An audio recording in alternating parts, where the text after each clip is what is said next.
What's up everyone, and welcome back to the channel. Today I want to talk to you in a really honest, personal way. Just you and me, hanging out for a few minutes. Because there's this one question that keeps showing up in my comments, in my DMs, even in random conversations with friends who are trying to build a budget PC. And that question is the GT 1030 still worth it in 2026? And look, I get why people ask. Not everyone has the money for a new GPU. Not everyone can grab a 1650 or a used 1060 or whatever's trending on the secondhand market. Sometimes you're stuck with what you have, or you're trying to upgrade an old office PC. Or maybe you found a GT 1030 for super cheap and you're wondering if it can still handle modern games. So today, I want to talk to you like a friend. Not just throwing numbers at you, but actually telling you what it feels like to use this card in 2026. Because trust me, I tested it. I played Fortnite, Apex Legends, CS2, Forza Horizon 5, Marvel Rivals, The Finals, and Warzone. And while I was doing that, I also checked tons of reviews online. Reddit threads, Steam discussions, YouTube comments, benchmark sites, everything. And the overall vibe is pretty clear. Let's start with Fortnite. Now, Fortnite is usually the game that gives old GPUs a fighting chance. And yeah, the GT 1030 can run it.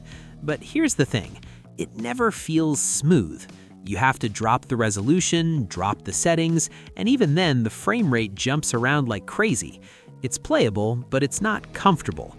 And when you're trying to build, edit, or react quickly, those little stutters make a big difference. A lot of players online say the same thing. It works, but it doesn't feel good. Then we have Apex Legends. And man, this one is rough. The GT 1030 tries, but the moment you get into a fight, the FPS tanks. Like, you can literally feel the card begging for mercy. And that's exactly what people online complain about. The game loads, you can walk around, but the second bullets start flying, everything falls apart. CS2 is a bit more forgiving, but even then the experience isn't great. You get inconsistent frame pacing, random dips, and aiming just doesn't feel reliable. If you're trying to play casually, maybe you can deal with it, but competitively, no way. And again, reviews online match this perfectly. Lots of people saying the GT 1030 works, but not well. Now, Forza Horizon 5. This game is beautiful, but the GT 1030 does not appreciate beauty. It struggles hard. Low settings, low resolution, and still barely holding on. Most reviews describe it as barely playable, and honestly, that's exactly how it feels. You can drive around, sure, but the world looks blurry, the FPS dips constantly, and the whole experience feels like you're forcing the card to do something it was never meant to do. Then we get to Marvel Rivals and The Finals, two modern, effects-heavy shooters. And here, the GT 1030 just taps out. Stutters, crashes, FPS in the teens, it's not fun. Players online say the same thing. These games are simply too demanding for this little card. And finally, Warzone. Look, you already know. Warzone is demanding even for mid-range GPUs. Most reviews say don't even try, and after testing it myself, I completely agree. It's not just bad, it's unplayable.